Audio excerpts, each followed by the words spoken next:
Joint life policy के बारे में कि अगर साझेदार अवकाश ग्रहण करता है तो उस दिन पॉलिसी की सरेंडर वैल्यू ज्ञात की जाती है और सरेंडर वैल्यू ज्ञात करके उस पॉलिसी की राशि को साझेदारों के द्वारा कैसे बांटा जाता है।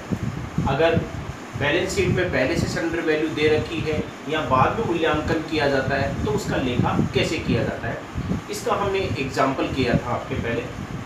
अब मैं बता रहा हूँ कि यदि साझेदार की मृत्यु हो जाती है और सभी साझेदारों के जीवन पर एक ही पॉलिसी ली गई है, यानी कि जॉइंट लाइफ पॉलिसी ली गई है, तो ऐसी दशा में साझेदार की मृत्यु होने पर बीमा कंपनी पर क्लेम किया जाता है और बीमा कंपनी से पॉलिसी की राशि प्राप्त हो जाती है और पॉलिसी की राशि प्राप्त होने पर उसको साझेदारों में बांटा जाता है। लेकिन अब इसमें एक समस्या आती है कि ये जो पॉलिसी ली गई है इसके लिए प्रीमियम चुकाया जाता है।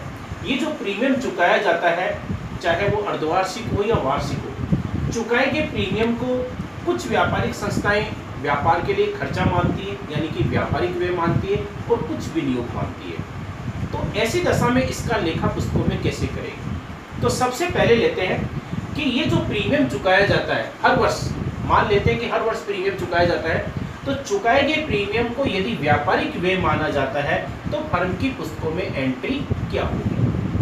Premium treat as trade expenses. यदि इसको व्यापारिक व्यय माना जाता है तो ऐसी दशा में हम क्या करेंगे, हर वर्ष हम क्या करेंगे, जो प्रीमियम चुकाया जाता है तो पहले तो हम क्या करेंगे, प्रीमियम के चुकाने की एंट्री कर देंगे। प्रीमियम की चुकाने की एंट्री है वो क्या कर देंगे, इंश्योरेंस प्रीमियम अकाउंट या टू कैश या बैंक, चुकाने की एंट्री हो जाएगी जिस समय चुकाया जाता है। इसके बाद में चूंकि चुकाए गए व्यय को व्यापारिक व्यय माना जाता है, इसलिए वर्ष के अंत में जो प्रीमियम हमने चुकाया था उसको P&L अकाउंट में ट्रांसफर कर देंगे, क्योंकि उसको खर्चा माना है इसलिए P&L अकाउंट में दिखाएंगे। और जब P&L अकाउंट में दिखाएंगे तो उसकी हम एंट्री कर देंगे P&L अकाउंट या टू इंश्योरेंस प्रीमियम। ये प्रविष्टि, दो प्रविष्टि, पहले चुकाने की एंट्री और फिर उसको P&L अकाउंट में दिखाने की एंट्री, ये तब तक एंट्री करेंगे जब तक वो साझेदार जीवित रहता है। जिस वर्ष मृत्यु होती है उस वर्ष हम क्या करते हैं, बीमा कंपनी पर क्लेम करते हैं।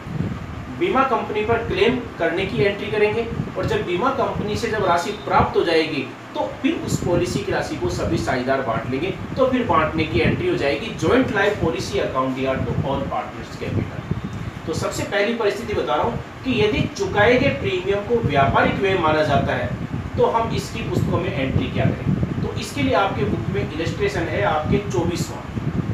ये जो 24वां जो इलस्ट्रेशन है आपके पेज नंबर 129 पर है, इसमें देखा है, इसमें 3 पार्टनर है ए, बी और सी।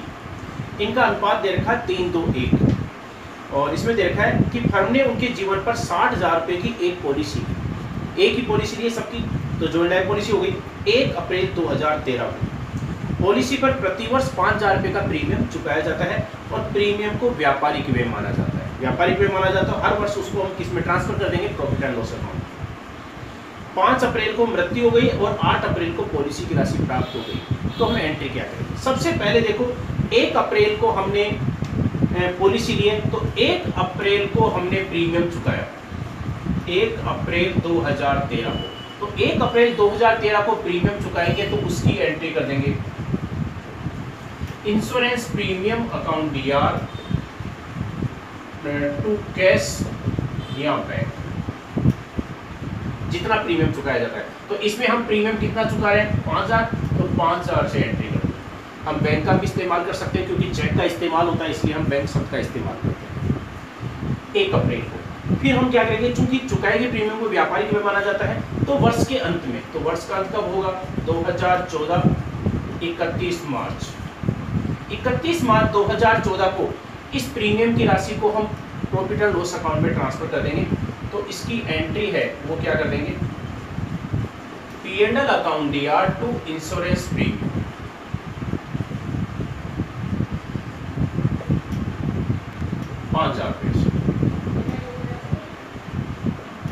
पहले 1 अप्रैल को प्रीमियम के चुकाने की एंट्री करेंगे और फिर वर्ष के अंत में 31 मार्च को इसको P&L में ट्रांसफर कर देंगे। ठीक है, इसके बाद में फिर 1 अप्रैल 2014 को फिर हम प्रीमियम चुकाएंगे, फिर 1 अप्रैल 2014 को प्रीमियम चुकाएंगे तो प्रीमियम चुकाने की फिर वही एंट्री करेंगे insurance premium account DR to cash फिर क्या करेंगे, फिर 31 मार्च 2015 को 31 मार्च 2015 को इस प्रीमियम को किस में ट्रांसफर कर देंगे, P&L में ट्रांसफर कर देंगे। ठीक है, ये एंट्री हो जाएगी। अब देखो इसमें इसकी मृत्यु कब हुई है, इसकी मृत्यु हुई है 5 अप्रैल 2016 को। तो पहले हम क्या करेंगे, 5 अप्रैल 2016 को एंट्री क्या करेंगे, तो पहले तो हमने प्रीमियम चुका दिया 2015 में, 1 अप्रैल को ही हमने प्रीमियम चुका दिया, तो पहले तो प्रीमियम की चुकाने की एंट्री कर देंगे 1 अप्रैल 2015 को।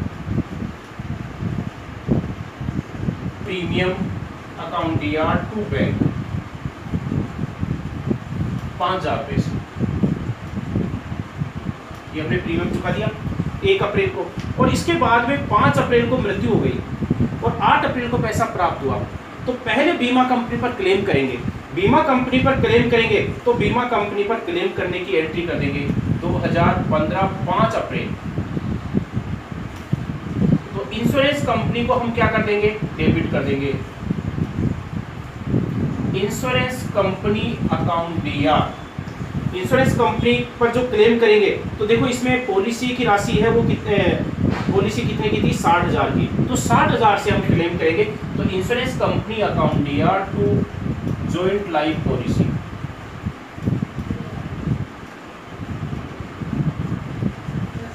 $60,000 से एंट्री कर देंगे। तो 5 अप्रैल को बीमा कंपनी पर क्लेम करेंगे जॉइंट लाइफ पॉलिसी के लिए, तो 5 अप्रैल को ये एंट्री कर देंगे, इंश्योरेंस कंपनी अकाउंट दिया टू जॉइंट लाइफ पॉलिसी। और 8 अप्रैल को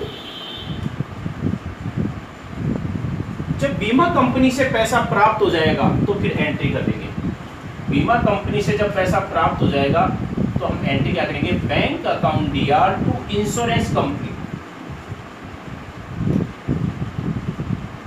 कितने से 60,000 से। ठीक है, कई बार ऐसे होता है कि क्वेश्चन के अंदर दे रखा है कि 5 अप्रैल को मृत्यु हो गई, बीमा कंपनी से राशि प्राप्त हो गई, तो फिर हम ये 2 एंट्री नहीं करेंगे, क्लेम करने की एंट्री और प्राप्त होने की एंट्री, तो अलग अलग एंट्री नहीं करेंगे, एक ही एंट्री करेंगे। और वो डायरेक्ट राशि प्राप्त होने की एंट्री करेंगे, तो उसकी एंट्री क्या करेंगे, बैंक अकाउंट दिया टू जॉइंट लाइफ पॉलिसी, एक ही एंट्री करेंगे फिर। लेकिन इसमें क्या है, पहले मृत्यु हुई है, बाद में पैसा मिला है, तो पहले बीमा कंपनी पर क्लेम करेंगे, तो बीमा कंपनी पर क्लेम करने की एंट्री हो जाएगी इंश्योरेंस कंपनी अकाउंट दिया टू जॉइंट लाइफ पॉलिसी। और जब बीमा कंपनी से पैसा प्राप्त हो जाएगा तो हम एंट्री करेंगे बैंक अकाउंट दिया टू इंश्योरेंस कंपनी, ये हमने एंट्री कर दी। अब देखो इसमें ये 2015 में राशि हमारे को प्राप्त हुई है, और हम क्या करते थे, हर वर्ष जो प्रीमियम चुकाते थे उसको P&L में ट्रांसफर करते थे। ये जो उसको P&L में ट्रांसफर करते थे, जिस वर्ष साझेदार की मृत्यु हो जाती है उस वर्ष हम क्या करेंगे, ये जो प्रीमियम हमने जो चुकाया है 5,000 रुपए का, इसको हम P&L में ट्रांसफर नहीं करेंगे, इसको हम किस में ट्रांसफर कर देंगे, जॉइंट लाइफ पॉलिसी अकाउंट में ट्रांसफर कर देंगे। तो जॉइंट लाइफ पॉलिसी अकाउंट में ट्रांसफर करेंगे तो उसकी एंट्री है वो क्या करेंगे, देखो इसमें पॉलिसी अकाउंट में ट्रांसफर राशि कितने की थी, 5,000 की, तो एंट्री कर देंगे जॉइंट लाइफ पॉलिसी अकाउंट दिया टू इंश्योरेंस प्रीमियम,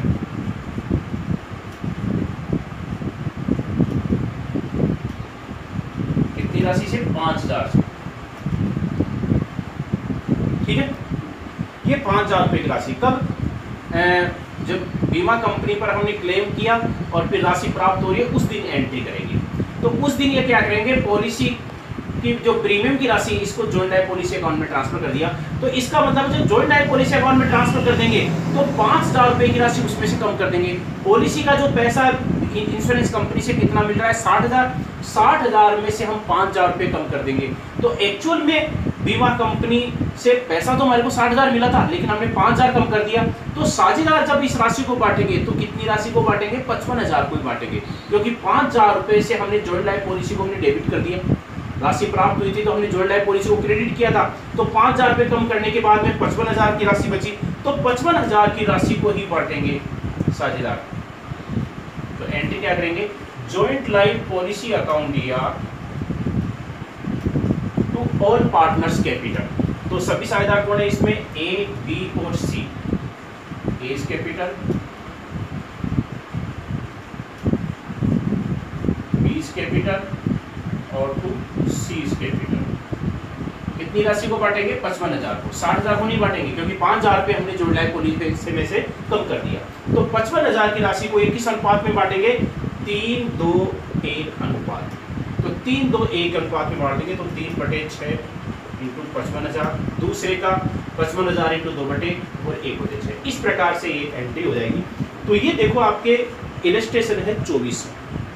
तो इस इलस्ट्रेशन को आपको सोल्व करना है कि यदि चुकाए गए प्रीमियम को व्यापारिक व्यय माना जाता है तो पहले हम ये एंट्री करते रहेंगे। पहले चुकाने की एंट्री, इंश्योरेंस प्रीमियम अकाउंट या टू बैंक, फिर उसको वर्ष के अंत में P&L में ट्रांसफर करेंगे। लेकिन जिस वर्ष साझेदार की मृत्यु हो जाती है उस वर्ष प्रीमियम की राशि है वो P&L में ट्रांसफर नहीं करेंगे, उसको किस में ट्रांसफर करेंगे? जॉइंट लाइफ पॉलिसी अकाउंट में। और फिर साझेदार की मृत्यु हो गई है तो पहले इंश्योरेंस कंपनी पर क्लेम करेंगे। क्लेम करने की एंट्री है वो क्या हो जाएगी? इंश्योरेंस कंपनी अकाउंट या टू जॉइंट लाइफ पॉलिसी। और जब बीमा कंपनी से राशि प्राप्त हो जाएगी एंट्री कर देंगे बैंक अकाउंट या टू इंश्योरेंस कंपनी। फिर इसके बाद में पॉलिसी की राशि को बांट लेंगे, लेकिन वो प्रीमियम का पैसा है उस वर्ष का कम कर देंगे। ठीक है, ये हो गया आपके 24वां, जिसमें हमने प्रीमियम को व्यापारिक व्यय माना। अब मैं बता रहा हूँ आपको दूसरा तरीका। देखो मैंने पहला बताया कि यदि चुकाए गए प्रीमियम को व्यापारिक व्यय माना जाता है तो हम जनरल प्रविष्टियां कैसे करेंगे, उसी के अनुसार हम उसका अकाउंट भी बना सकते हैं।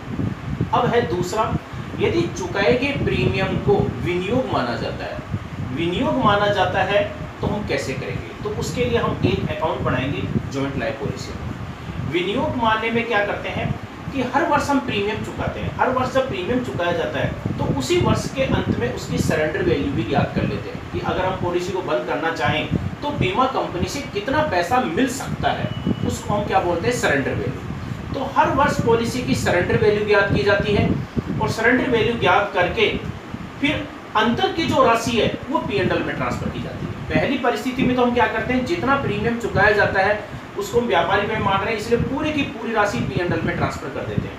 लेकिन दूसरे तरीके में जिसमें चुकाए गए प्रीमियम को विनियोग माना जाता है उसमें सरेंडर वैल्यू ज्ञात की जाती है। अगर सरेंडर वैल्यू कुछ भी नहीं है तो प्रीमियम जो चुकाया है उसका पूरा पैसा हम P&L में ट्रांसफर कर देंगे। लेकिन अगर सरेंडर वैल्यू है तो जो अंतर आएगा, डिफरेंस आएगा, उस डिफरेंस की राशि को ही P&L में ट्रांसफर करेंगे।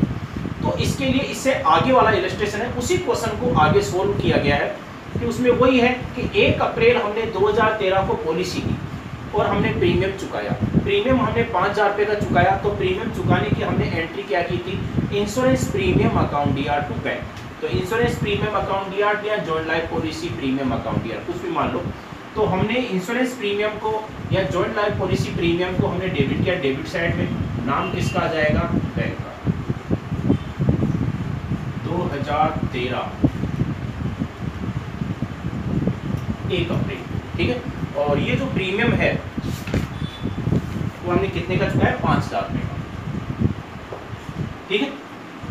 अब वर्ष के अंत में, वर्ष का अंत कब होगा? 31 मार्च 2014। 31 मार्च 2014 को हमने सरेंडर वैल्यू ज्ञात की। तो इसमें जो 25वां जो आपके इलस्ट्रेशन दे रखा है, 24 में कोई सोल्व कर रखा है, 25वें में दे रखा है कि 31 मार्च 2014 को जो उसकी सरेंडर वैल्यू है वो 0 है, यानी कि उस वर्ष के अंत में उसकी सरेंडर वैल्यू कुछ भी नहीं है। जब कुछ भी नहीं है तो पूरी की पूरी राशि किस में ट्रांसफर हो जाएगी? P&L में। जब P&L में ट्रांसफर हो जाएगी तो हम एंट्री क्या करेंगे वर्ष के अंत में? P&L अकाउंट या to joint life policy premium. तो जॉइंट लाइफ पॉलिसी प्रीमियम को हमने क्रेडिट किया, क्रेडिट साइड में नाम किसका आ जाएगा? P&L का। 2014 31 मार्च 5,000 रुपये टोटल हो गया अपना। ये तो हो गई पहले वर्ष के अंत। फिर दूसरे वर्ष के अंत में फिर हमने 2014 1 अप्रैल को हमने फिर प्रीमियम चुकाया। प्रीमियम चुकाने की एंट्री वही joint life policy premium account या इंश्योरेंस प्रीमियम अकाउंट या बात एक ही है। तो joint life policy premium account या टू बैंक। तो जॉइंट लाइफ पॉलिसी प्रीमियम को हमने डेबिट किया, डेबिट साइड में नाम किसका जाएगा? बैंक का। 5,000 रुपये। 2014 को हमने प्रीमियम चुकाने की एंट्री हमने कर दी। अब देखो इसका वर्ष का अंत कब होगा? 31 मार्च 2015। तो प्रश्न में देखो 31 मार्च 2015 में इसकी जो सरेंडर वैल्यू है वो कितनी है? 31 मार्च 2015 में इसकी जो सरेंडर वैल्यू है वो दे रखी है इसमें 2,000 रुपये। सरेंडर वैल्यू जो 2,000 रुपये है अब इसको हम क्या करेंगे, सरेंडर वैल्यू को 2000 रुपये को कम कर देंगे 5000 में से। तो 5000 में से जब 2000 को इसमें से कम कर देंगे तो पी&एल में राशि कितनी ट्रांसफर करेंगे, 3000 रुपये। तो 3000 रुपये ही हम पी&एल में ट्रांसफर करेंगे। तो वर्ष का अंत कब होगा, 2015 31 मार्च 2015 को बाई पी&एल में हमने कितनी राशि चुकाया, तो हमने प्रीमियम 5000 है, लेकिन उसकी सरेंडर वैल्यू 2000 है, यानी कि बीमा कंपनी से 2000 रुपये मिल सकते हैं। जब 2000 मिल सकते हैं तो नुकसान जो हुआ है एक्चुअल में 3000 का हुआ है, इसलिए पी&एल में राशि कितनी ट्रांसफर करेंगे, 3000 रुपये। और जो इसकी सरेंडर वैल्यू है इसको हम किस नाम से दिखा देंगे, बैलेंस सीडी के नाम से। ये 2000 रुपये है, ये सरेंडर वैल्यू है, ये सरेंडर वैल्यू है, इसी को हम क्या करेंगे, बैलेंस सीडी के नाम से दिखा देंगे। क्योंकि वर्ष के अंत में बीमा कंपनी से इतना पैसा मिल सकता है, तो बीमा कंपनी के पास में हमारा बैलेंस है सरेंडर वैल्यू, यानी कि ये सरेंडर वैल्यू है। फिर तीसरे वर्ष के अंत में, तीसरे वर्ष का प्रारंभ 2015 1 अप्रैल को हमने, पहले तो सबसे पहले जो बैलेंस सीडी है वर्ष के प्रारंभ में वो बैलेंस वीडियो हो जाएगा। पिछले वर्ष के अंत में जो शेष होता है वो अगले वर्ष के प्रारंभ में बैलेंस बीडी हो जाता है।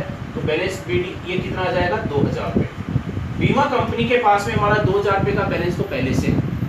इसके बाद में 1 अप्रैल को हमने फिर प्रीमियम चुकाया, 1 अप्रैल 2015 को प्रीमियम चुकाने की एंट्री हुई, joint life policy premium account या टू बैंक, तो इसमें क्या आ जाएगा, टू बैंक 5000 रुपये। ठीक है, तो देखो बीमा कंपनी के पास 2000 रुपये का बैलेंस है, 5000 रुपये का हमने प्रीमियम चुका दिया, टोटल कितना हो गया, 7000। तो हमारे हिसाब से तो 7000 रुपये हो गए। लेकिन अब देखो हमने 2000 वर्ष के अंत में 2016 31 मार्च 2016 को हमने फिर सरेंडर वैल्यू ज्ञात की। 31 मार्च 2016 को जो सरेंडर वैल्यू है वो दे रखी इसमें 4000 रुपये। तो यानी कि 7000 में से हमारे को कितने मिल सकते हैं, 4000।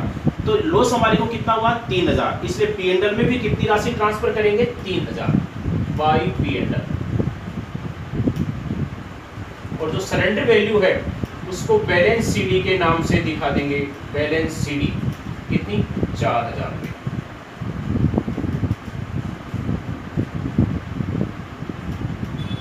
ठीक है, फिर अगले वर्ष के प्रारंभ में 2016 1 अप्रैल को पहले तो वो बैलेंस सीडी है, उसको बैलेंस बीडी के नाम से दिखा देंगे, तो बैलेंस बीडी कितना है, 4000 रुपये का बैलेंस तो पहले से था। और 1 अप्रैल को हमने फिर 5000 रुपये का प्रीमियम चुका दिया, प्रीमियम चुकाने की एंट्री करेंगे तो वही क्या लिख देंगे, टू बैंक 5000 रुपये का प्रीमियम हमने चुका दिया। ठीक है, ये तो हमने कर दिया। अब देखो हमने साझेदार की मृत्यु हो गई, और साझेदार की मृत्यु हो गई तो हमारे को क्या है, बीमा कंपनी से पैसा प्राप्त हो गया। जब बीमा कंपनी से जब पैसा प्राप्त होता है तो हम एंट्री कर देंगे। बीमा कंपनी से पैसा प्राप्त करने पर हम एंट्री है वो क्या कर देंगे, देखो इंश्योरेंस कंपनी पर हमने क्लेम किया, इंश्योरेंस कंपनी पर क्लेम करते हमारी राशि ड्यू हो जाती है, तो हमने एंट्री क्या की थी, insurance company account to joint life policy, insurance company account to joint life policy. तो जॉइंट लाइफ पॉलिसी को हमने क्रेडिट किया, क्रेडिट साइड में नाम किसका आ जाएगा, इंश्योरेंस कंपनी का, तो बाई इंश्योरेंस कंपनी। और कितनी राशि को क्लेम किया था हमने, 5 अप्रैल को। 5 अप्रैल को हमने क्लेम किया था, कितने का किया था, 60000 का, क्योंकि पॉलिसी 60000 की थी। ठीक है, अब हम क्या करेंगे, 60000 रुपये का जो क्लेम कर रहे हैं, इस 60000 में से ये राशि कम कर दो, कितने, 9000 रुपये को कम करने के बाद में शेष राशि है वो कितनी बची, 51000 रुपये। इस 51000 रुपये की राशि को तीनों साझेदार बांट लेंगे, ए, बी और सी। ठीक है, और किस अनुपात में बांटेंगे, अनुपात दे रखा है इसमें 3, 2 और 1। तो 51000 रुपये की राशि को ये तीनों पार्टनर है 3, 2, 1 अनुपात में बांट लेंगे। तो पहले का देख लो, इसका 3/6 51, 25,500। ठीक है, ऐसे ही आपके दूसरे का आ जाएगा, तीसरे का आ जाएगा। तो ये मैंने आपको दो तरीके बताए जिसमें चुकाए गए प्रीमियम को व्यापारिक व्यय माना जाता है तो हम एंट्री कैसे करेंगे, और चुकाए गए प्रीमियम को यदि विनियोग माना जाता है तो हम कैसे करेंगे। तो ये 24वां 25वां जो इलस्ट्रेशन है ये आपको फिर से सोल्व करना है। एंट्री वैसे ही है पर डिफरेंस जो आएगा वो P&L में ट्रांसफर हो जाएगा। देखो मैंने अभी आपको 24वां और 25वां इलस्ट्रेशन बताया जॉइंट डायरेक्ट पॉलिसी का। यदि चुकाए गए प्रीमियम को व्यापारिक व्यय माना जाता है तो हम प्रविष्टि एंट्री कैसे करेंगे, और चुकाए गए प्रीमियम को यदि विनियोग माना जाता है तो हम एंट्री कैसे करेंगे। और अकाउंट मैंने बता दिया एंट्री वैसे रहेगी, बस केवल डिफरेंस आएगा जो P&L में ट्रांसफर करेंगे। तो एक तो इन दोनों को इलस्ट्रेशन को सोल्व करना ही है। इसके बाद में आपके बुक में देखो पेज नंबर 155 पर आपके न्यूमेरिकल क्वेश्चन है 13वां जो न्यूमेरिकल क्वेश्चन है इसमें 3 पॉइंट दे रखे हैं। प्रीमियम को व्यापारिक खर्चा माना जाता है, प्रीमियम को विनियोग माना जाता है, या संचय का निर्माण किया जाता है। तो 2 ही पॉइंट करने हैं आपको, प्रीमियम को व्यापारिक खर्चा माना जाता है या प्रीमियम को विनियोग माना जाता है। तो 13वां जो इलस्ट्रेशन है पेज नंबर 155 पर ये आपको सोल्व करना है इन दोनों को रिपीट करने के बाद।